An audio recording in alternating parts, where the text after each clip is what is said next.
By 1895, an 8-mile stretch of Lake George's western shore held so many private mansions belonging to bankers, financiers, and industrialists that people had simply stopped calling it a shoreline. Banking fortunes lined it. Railroad fortunes lined it. Textile and dye patent fortunes lined it, one estate after another, each competing with the last in stonework and formal gardens that ran straight down to the water. Today, that same shoreline is motels, mini golf courses, and a state-run public beach named, with a kind of accidental honesty for what it once cost to stand there.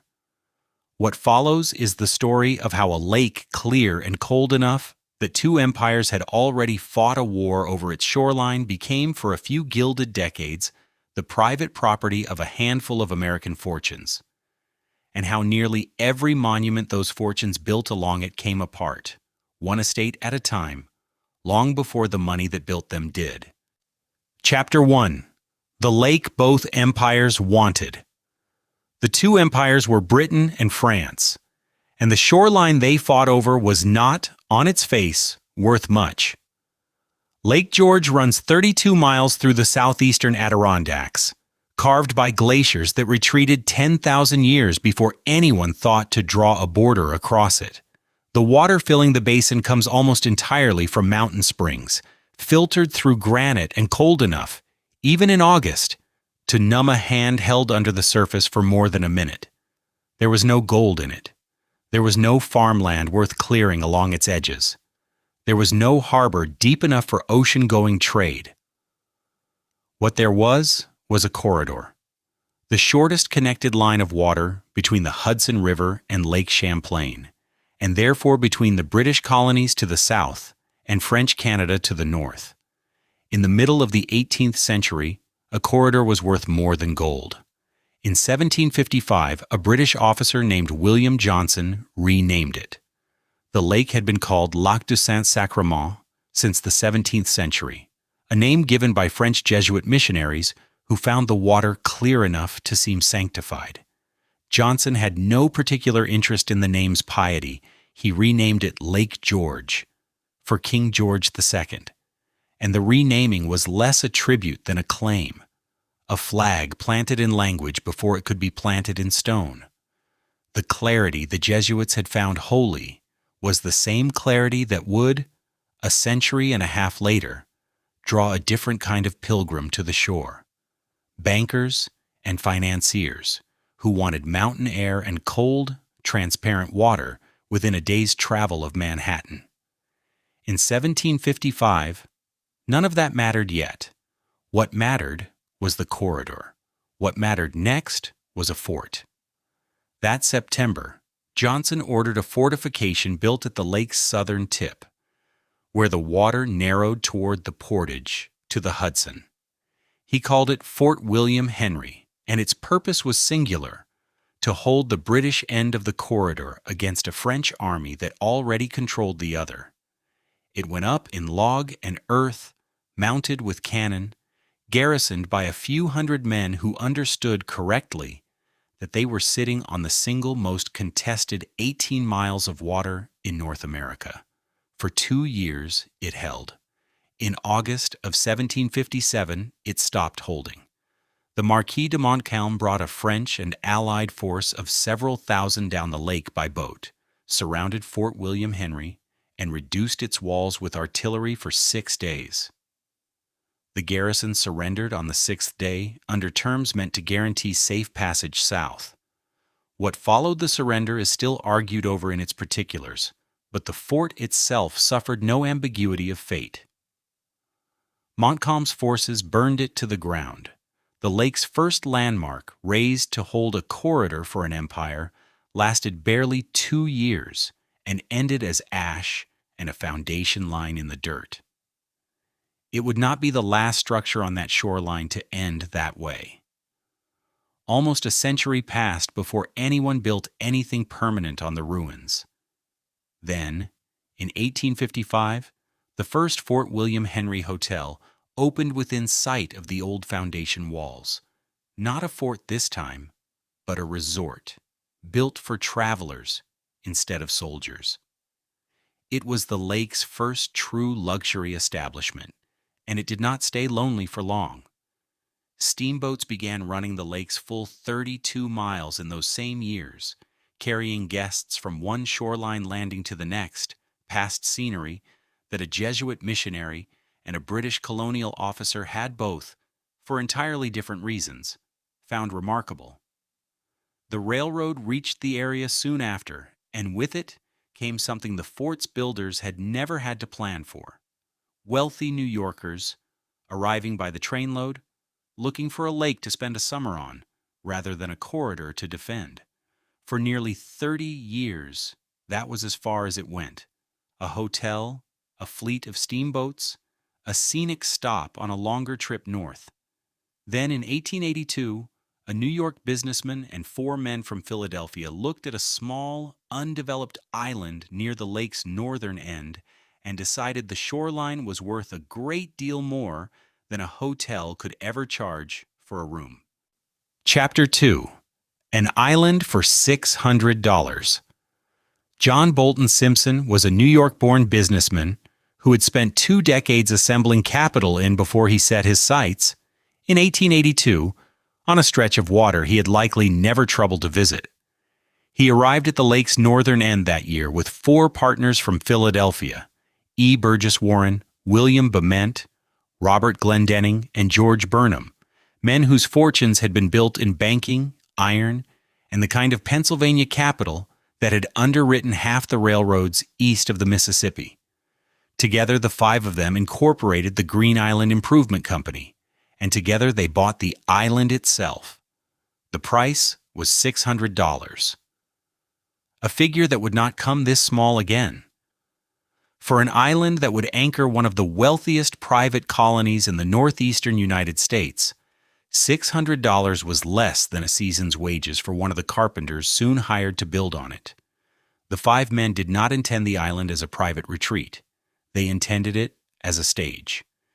In 1883, less than a year after the purchase, they opened the Sagamore, timber and stone, verandas facing the water on every side, dining rooms built to seat guests by the hundred, and within a season it had become the social anchor the lake had been missing since the old Fort William Henry Hotel first opened its doors nearly 30 years earlier. Where the hotel had drawn travelers passing through on the steamboats, the Sagamore drew people who intended to stay for the summer, and to be seen doing it. The Sagamore did not stay alone for long. A mile or so south, along a dirt track that would come to be called Bolton Road, private estates began to rise. Summer houses commissioned by men who had made their money elsewhere and wanted somewhere clean and cold to spend 10 weeks of it. Spencer Trask was a financier who had built his fortune underwriting the young telephone and electric industries out of New York City. He summered on the western shore with his wife Katrina, not far from a banker named George Foster Peabody, who in 1881 had become Trask's formal business partner. The 2 men's fortunes were now linked on paper. Within a few years, they would be linked on the shoreline too, Trask's money and Peabody's caution, standing a short carriage ride apart on the same private road. The owners of Bolton Road had a peculiar habit, and it deserves noting before the row grows any larger. They called their houses cottages, not modest lakeside cabins.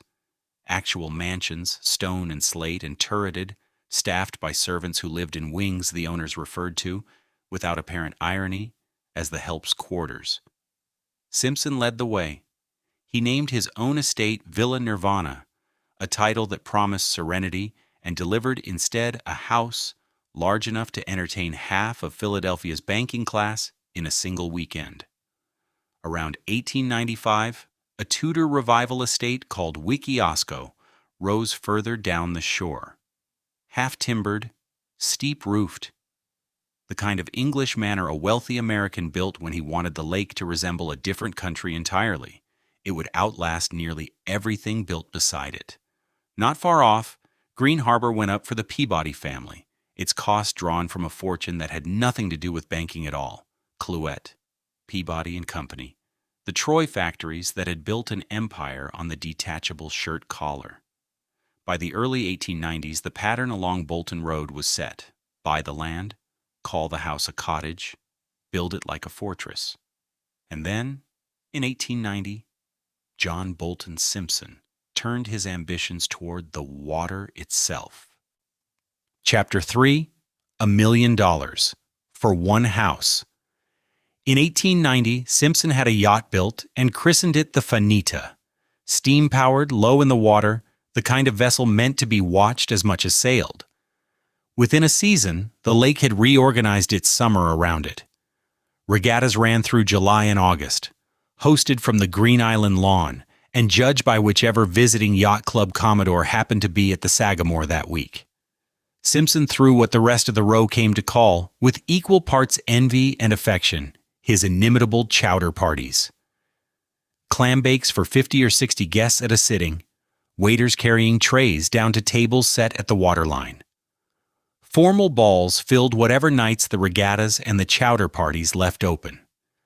By the middle of the decade, a summer on Bolton Road had a calendar entirely its own, independent of Manhattan or Philadelphia, and nobody who owned a cottage on the lake needed to leave it to be seen. Enter George Foster Peabody, properly this time. He was a Georgia-born son of a cotton merchant whose family fortune had collapsed with the Confederacy, and who arrived in New York as a young man with little beyond a talent for numbers and the right introductions. Spencer Trask brought him into his banking house, made him a formal partner in 1881, and the partnership made Peabody, within a decade, one of the wealthier men on the shore he now summered beside. In 1891, he bought the manor that had belonged to the Price family, renamed it Abenia, and installed his own mother as its hostess, a woman who had watched a fortune vanish in Georgia, now presiding over dinners on a private New York lake that would have been unimaginable to her 30 years before. By then, the row was no longer a curiosity written up for its novelty in the New York papers. It was, by any reasonable count, one of the wealthiest concentrations of private property in the northeastern United States. Mile after mile of private shoreline, a double handful of family fortunes, and not 1 acre of it for sale. A quarter century later, the row was still adding names, and the newest belonged to a man whose fortune came from an industry that barely existed when Peabody bought Abenia. Dr. William Beckers was a German-born chemist who had built his business on a synthetic dye patent, an unglamorous trade that became, almost overnight, one of the most profitable in America, once the First World War cut the country off from the German chemical works that had supplied its dyes for a generation. Beckers, improbably, ended up on the winning side of a war against the country of his birth. Between 1916 and 1918, he built his wife a mansion on the lake and named it Villa Marie Antoinette. Stone, terraced gardens, a house designed less to be lived in than to be photographed. It cost more than $1 million, at a moment when the laborers building it earned perhaps $2 a day. In today's money, something north of $20 million for a house one family occupied 10 weeks a year. It stood by every measure available as one of the most expensive private homes ever raised on Lake George's shore. None of that, in 1893, had happened yet. What existed that year was Simpson's Sagamore, 11 years old, the row's original anchor and still its social capital. Verandas full, dining rooms booked through Labor Day, a hotel that had outlasted every prediction that the lake's fashion for millionaires would prove seasonal. A short walk from its east wing stood the hotel's laundry building. Plain wood, the sort of structure nobody on the property gave a second thought to, the kind whose only function was to be unremarkable. In the early hours of June 27th, that changed. Chapter 4: 11 months. The fire broke out in the laundry building sometime after 2 in the morning. With roughly 150 guests and staff asleep in the hotel 40 feet away. The building was wood. The hotel beside it was wood. There was no fire department on Green Island in 1893, only a bucket line, and whatever staff could be woken fast enough to organize one. and by the time anyone had a clear count of what was burning, the fire had already crossed the gap between the two structures. Guests woke to smoke rather than alarm, most of them, and left with whatever was closest to hand. A coat, a jewelry case, nothing at all. Staff moved room to room in the order they had been trained to for smaller emergencies that had never before required it. Nobody died. That detail would be repeated for years afterward, almost as its own separate point of pride. A hotel with 150 people asleep inside it burned to the ground and killed none of them. The fire did not need drama to do its work. It moved through a decade of dry timber, varnish, and paint, the way fire moves through anything built to be looked at rather than defended. And by sunrise there was very little left standing to look at. Not a damaged hotel, a cleared island. The Sagamore that Simpson and his 4 Philadelphia partners had opened in 1883, the building that had anchored Millionaire's Row's entire social calendar for a decade, the dining rooms that had sat guests by the hundred, gone, down to the foundation stones, in a single night. And then, almost immediately, the rebuilding began. Within 11 months, 90 workers were brought onto Green Island and put to a schedule that treated the burned foundation less as a loss to mourn than as a problem to be solved quickly, with enough money behind it. Lumber came in by barge. Contractors were paid, by most accounts, at rates meant to buy speed rather than economy. The new hotel rose on the old footprint, larger in places, and by the following summer, it was open for business under a name nobody bothered to make more original than the obvious one, Sagamore II. The speed became the story, more than the fire had been. 11 months, foundation to reopening, was treated on the lake and in the papers that covered it not as a recovery, but as a demonstration. Proof that the kind of fortune summering on Bolton Road did not experience a burned palace as a setback so much as an inconvenience with a fixed and fairly short repair time. Nobody on the row appears to have asked, at least not on the record, whether a hotel that could be rebuilt this fast might also be worth rebuilding out of something other than the material that had just failed it. The confidence was the point. The wood was still the wood. It would not be the last fire on Lake George's shore, and it would not even be the last fire at the Sagamore. In the summer of 1894, though, Green Island had fresh paint and rebuilt verandas, and for the moment, that was enough.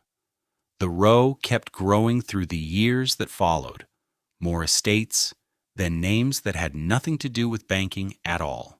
And one of the financiers who had helped build the row's fortune in the first place had 15 years left to enjoy it, though the fire that came for the lake's very first hotel, the one that had stood at the southern tip since before any of these men arrived, was still waiting for its second turn.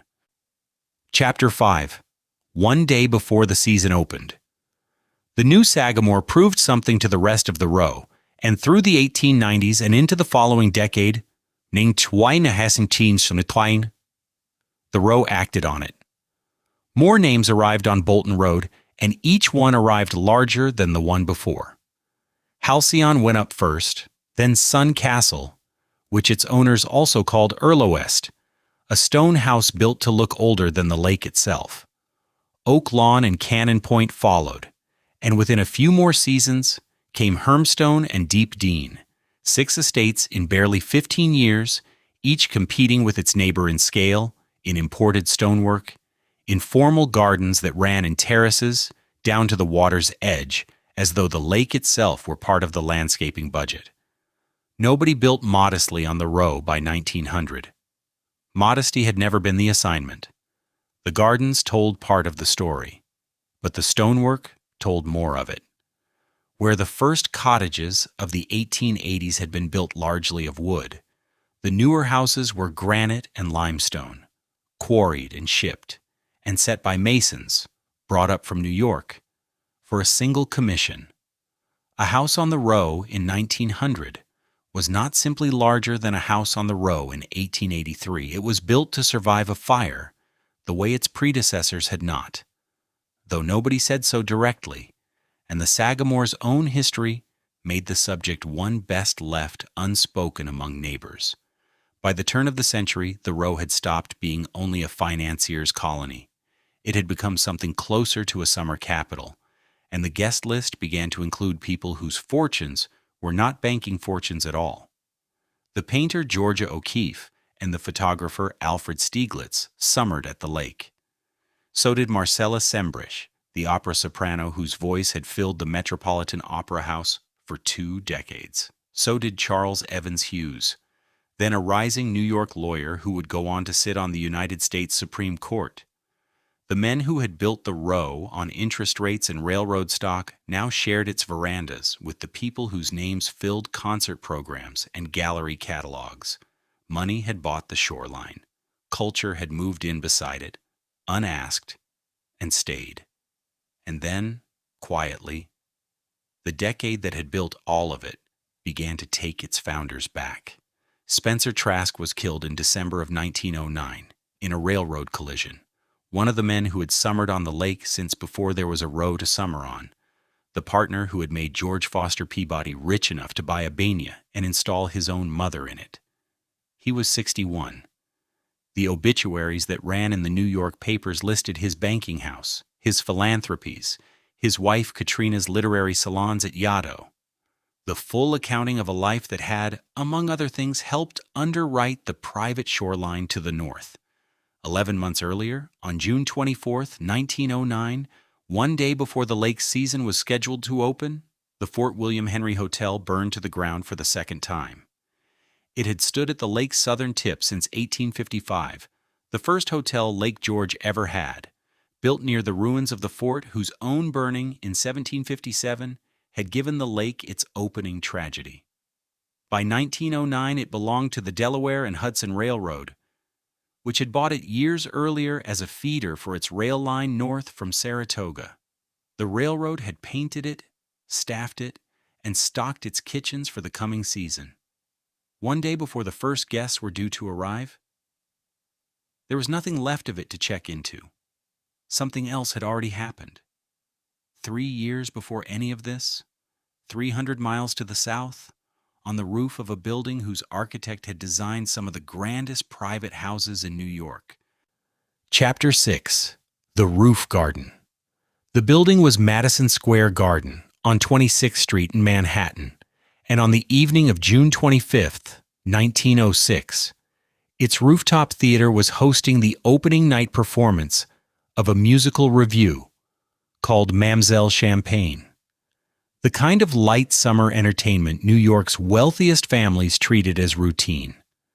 The architect who had designed the building was Stanford White, a New York-born partner in the firm of McKim, Mead, and White, the same firm responsible for some of the grandest private houses on the eastern seaboard. White was in the audience that night, at a table near the stage. So was Harry Kendall Thaw.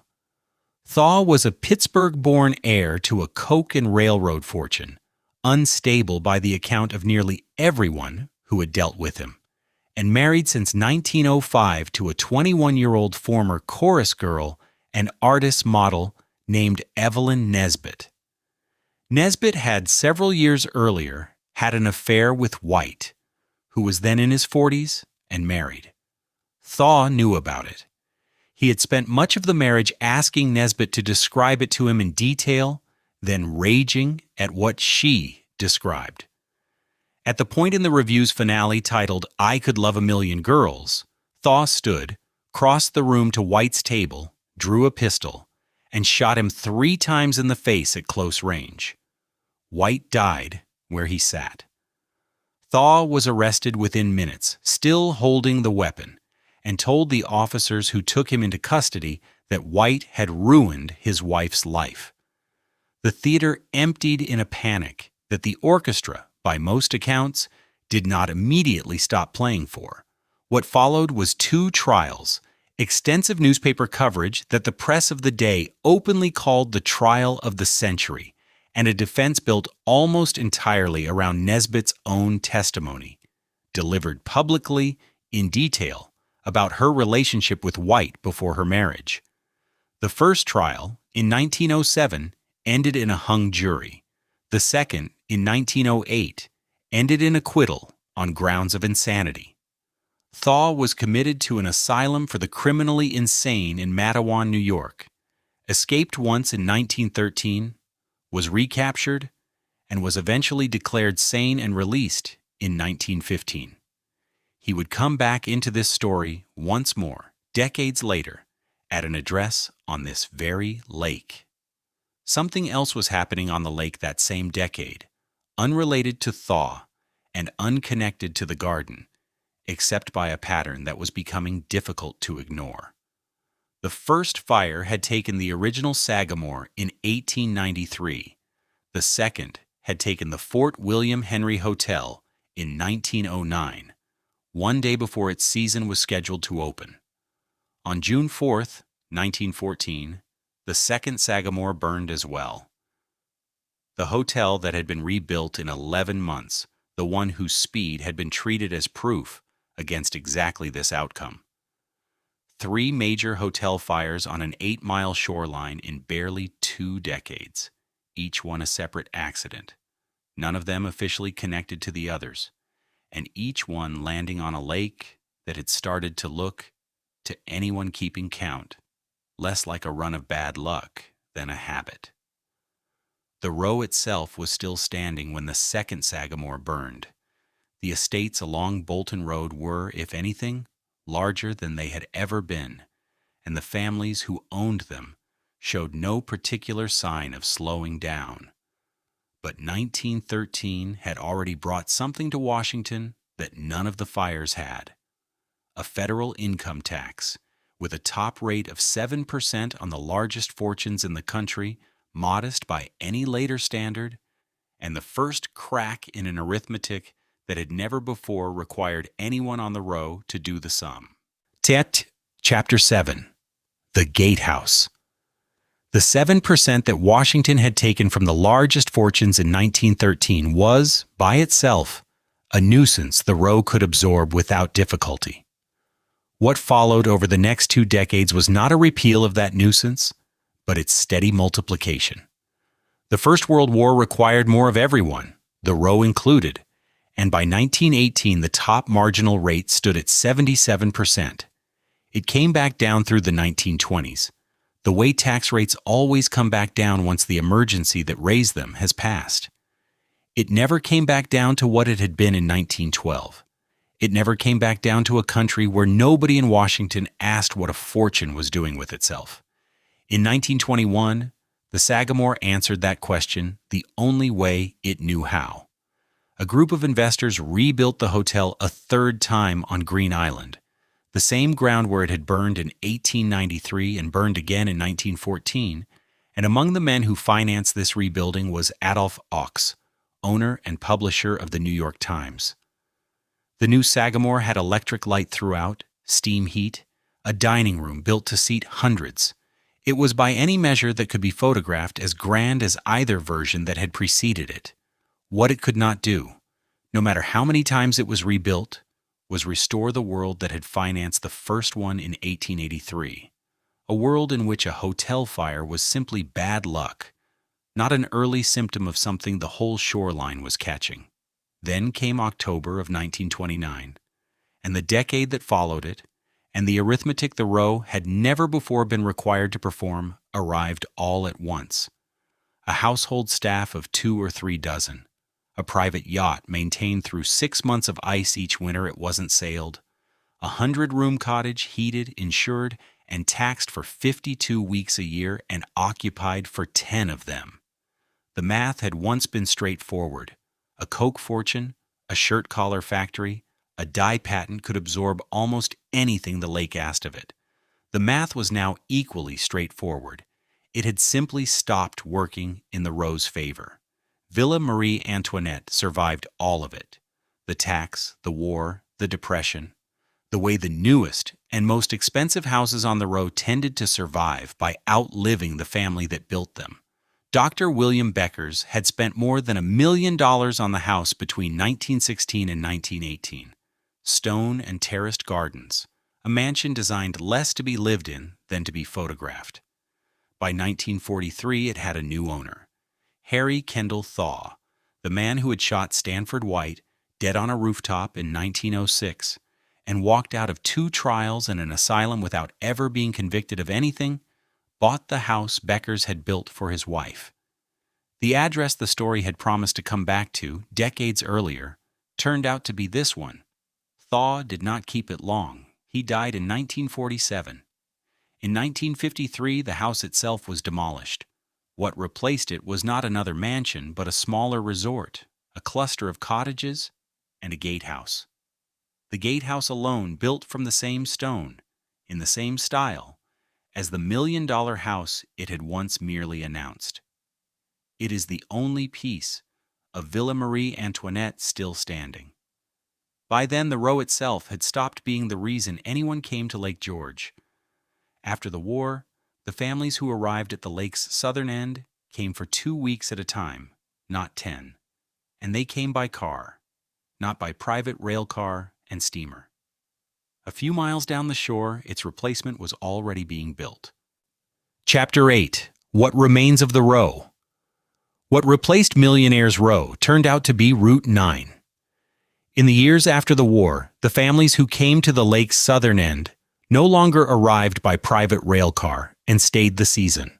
They arrived by station wagon and stayed 2 weeks, and a 2-week family with children wanted something other people's yachts and other people's chowder parties. Charlie Wood answered that want in 1954, opening Storytown, USA on land not far from the old estates. A fairy tale theme park built for exactly the kind of visitor Bolton Road had spent 70 years trying not to notice. In 1959, Wood opened a second park, Gaslight Village, a mock Victorian streetscape of rides and shops a few miles up the shore. In 1963, a local businessman named Arthur Gillette opened a third, Magic Forest, with its own rides and its own gift shop and its own parking lot. The lake's economy now belonged to men who built plywood castles, not stone ones. In 1951, the state of New York opened Million Dollar Beach on the lake's southern shore, a public strip of imported sand with a bathhouse and a bandstand, built where the water in front of the row had once been reserved, by custom if not by law, for the families who owned the hillside above it. Anyone with the price of a parking spot could now stand in the water Simpson and Peabody and Trask had once treated as an extension of their lawns. The boom did not last.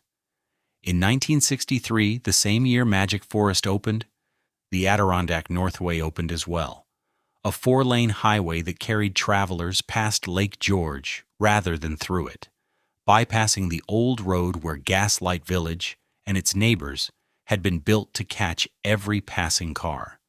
Attractions raised only a few years earlier began closing within the decade. Storytown survived by expanding and rebranding. Most of the smaller parks did not.